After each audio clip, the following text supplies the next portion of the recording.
우리가 이제 매매를 하게 되면 등기사항 정보 증명서라고 띄지 않습니까? 그러면 이제 등기에 대한 전체 사항이 나올 텐데, 근데 이제 우리가 매매를 하고 나니까 갑자기 임차인이 나타나가지고 나 여기 뭐 하고 있어 이랬을 경우에 온전히 그 매수인이 피해를 보잖아요. 그럼 구제 방법이 있나요? 소송하셔야죠.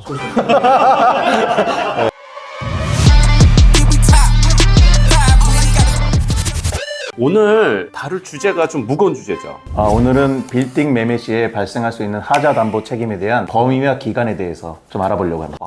얘기만 들어도 좀 어려워요. 우리가 평소 쓰는 용어는 아니잖아요. 특별히 오늘 어렵게 시간을 내주셨는데요. 잘생기시고 자기소개 부탁드리겠습니다. 네, 안녕하세요. 저는 더호 법률사무소의 대표 변호사를 맡고 있는 황호준 변호사라고 합니다. 오늘 초대해 주셔서 정말 감사드립니다.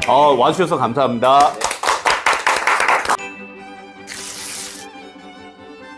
사실 건물을 사고 팔 때 항상 문제가 되는 게 있잖아요. 물건에 대한 문제가 없어야 되는데 사실 건물도 빌딩도 물건이잖아요. 여기에 분쟁이 많이 생기는 것 같아요. 그래서 여러 가지 분쟁들이 있는데 정확히 하자 담보 책임이라는 게 어떤 거죠? 하자 담보 책임이라는 거를 말씀드리기에 앞서서 담보 책임이라는 게 구체적으로 뭔지를 좀 알면 더 이해가 쉬우실 것 같아요. 저도 사실 하자 담보 책임이라는 말의 의미를 변호사가 되기 전에 전혀 몰랐는데 오늘 사실 빌딩 수사대 분들께서 이걸 주제로 삼으셔서 전 좀 깜짝 놀랐거든요.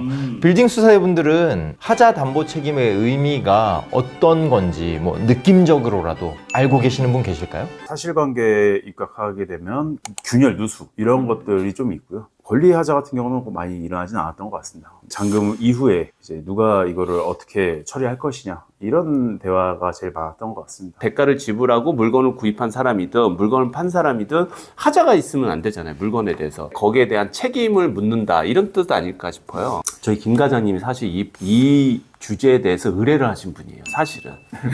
지금 머릿속에 가득하죠. 이제 매도인한테 어떤 하자 담보 책임을 물을 수 있는지. 왜요? 이제 얼마 전에 물건을 하나 구매하게 됐는데 이제 비가 샌다는 또 임차인의 이야기도 있고 책임을 안 물을 수가 없기 때문에 하자가 없다는 거를 너가 담보하고 만약에 하자가 있는 경우에는 책임을 져라. 뭐 이렇게 이해를 하시면 될 것 같아요.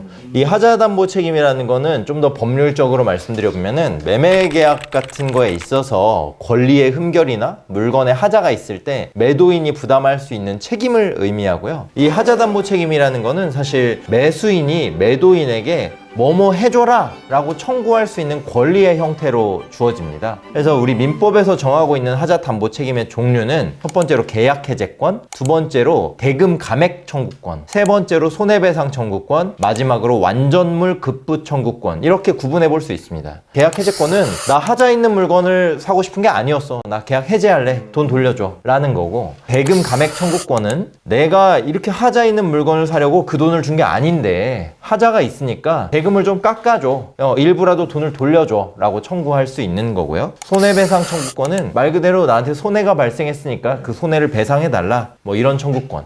마지막으로 완전물 급부 청구권은 나는 하자 있는 물건을 사고 싶은 마음이 전혀 없기 때문에 완전한 물건, 하자가 없는 물건을 나에게 급부해달라. 라고 청구할 수 있는 권리입니다. 그럼 아까 그 네 가지 권리에 대해서 말씀을 해주셨는데 이 네 가지 권리는 반드시 소송을 통해서만 매도인한테 청구할 수 있는 건가요? 그렇진 않습니다. 우리가 이 권리 행사는 소송 외적으로도 충분히 할 수 있습니다. 법률 분쟁이 발생했을 때 이거 해줘 라고 권리자가 얘기하면 의무자가 자의적으로 이행을 하는 경우가 거의 없기 때문에 소송으로 가는 경우가 많고, 그게 아니면은 사실 뭐 협의를 거쳐서 합의가 이루어지면 사실 제일 좋겠죠. 이 하자 담보 책임이라는 게 사실 유한한 건 아니잖아요. 물건을 사고 언제까지나 보장되는 건 아니잖아요. 그러니까 잔금을 치르면 명의가 오잖아요. 건물이 나한테. 하자 담보를 인지한 시점부터 6개월인지. 그 제척 기간이라고 하거든요. 권리를 행사할 수 있는 기간. 지금 법원에서는 이 하자가 발생한 사실을 안 날로부터 6개월로 정하고 있습니다. 그러면 여기서 좀 궁금한 게 오늘 잔금을 치렀어요. 그리고 1년 뒤에 물이 샜어요. 건물에서. 그러면 매도인에게 청구할 수 있는 건가요? 매도인에게 청구할 수 있죠. 그런데 주의하실 점은 우리가 청구권, 제가 아까 뭐 계약 해제권, 뭐 완전물 급부 청구권 이런 권리들을 말씀드렸는데 민법에서는 이 권리의 행사 기간을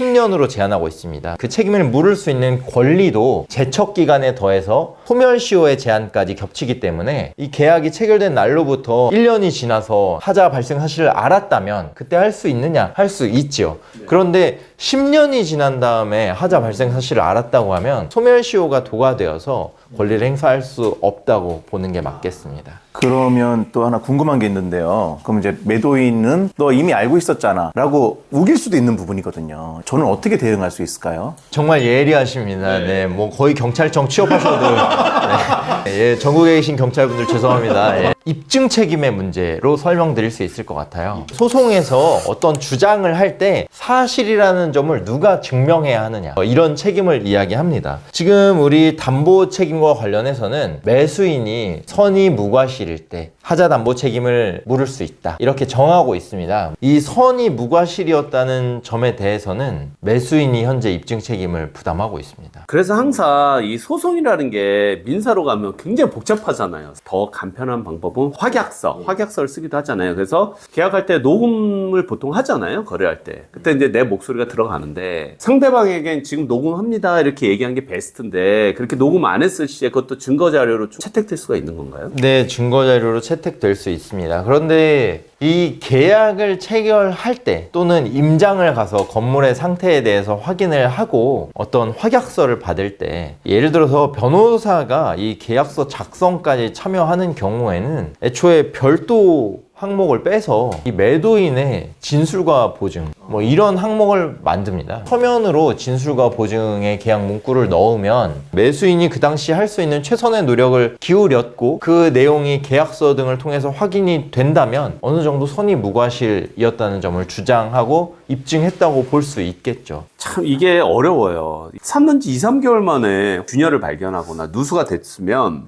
이런 경우는 매수인 입장에서 너무 억울할 것 같은 거예요. 매수인이 억울해할 필요는 없을 것 같아요. 왜냐하면 매도인이 몰랐다고 하더라도 하자가 있음을 안 날로부터 6개월의 제척기간 내에는 책임을 지게 되는 겁니다. 경험적으로 내가 팔기 전에 하자가 발생했을 것이라고 넉넉하게 추정할 수 있을 테니까요. 괜히 소송으로 가셔서 저 같은 변호사나 아니면 감정평가사의 지갑만 두둑하게 해주지 마시고 사실 잘 협의하시는 게 최선 아닌가 싶습니다. 네. 계약서에 항상 대비되는 문구가 들어가요. 뭐 하자담보 책임의 민법에 들어가지만 뭐 현 시설 그대로 상태를 확인하고 매입한다라는 문구가 거의 대부분 들어갑니다. 뭐 이런 하자 담보 책임으로 해서 문제가 생긴다고 한다면 너가 직접 가서 확인하지 않았냐. 거의 대부분 그걸로 싸우더라고요. 부동산 매매 계약서 보면 뒤에 따라오는 필수 항목들이 있잖아요. 누수가 있냐 없냐. 거기에 매도자가 체크 해주시잖아요. 근데 보통 사람들이 어떻게 설비를 알고 전기를 알겠습니까? 뭐 매도자분들 중에 자기 건물을 제대로 관리하지 않으셨던 분들은 없어도 있음이라고 체크합니다. 노후화로 인해서 어딘가 있다. 체크해서 사면은 책임은 약간 면책이 되겠네요. 그렇죠. 거기에 책임에 있다라고 체크하면은 매수인이 그걸 따지고 물을 텐데요. 많이 거래를 해보신 매도자분들은요. 이 노후가 되다 보니까 이게 어디 내가 모르는 있을 수 있다. 자, 이거 중요한 팁인 것 같아요. 뭐냐면 빌딩을 많이 사본 사람들은 소송이나 잡음에 휘말리고 싶지 않아서 그런 거를 적어 놓는구나. 그러니까 30년대 건물에 누수가 100% 없다고 해서 사는 사람이 오히려 이상하다는 얘기를 하는 거고 산 사람도 30년 된 건물이니까 완벽하진 않을 거다라고 생각하고 샀기 때문에 그러니까 지금 우리 김 부장님이 10년 동안 수많은 컨설팅을 하시다 보니까 이게 사실 살아있는 팁인 것 같아요.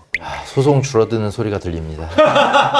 지금 너무 저는 도움이 많이 된 것 같아요. 물건 하자 말고 권리 하자.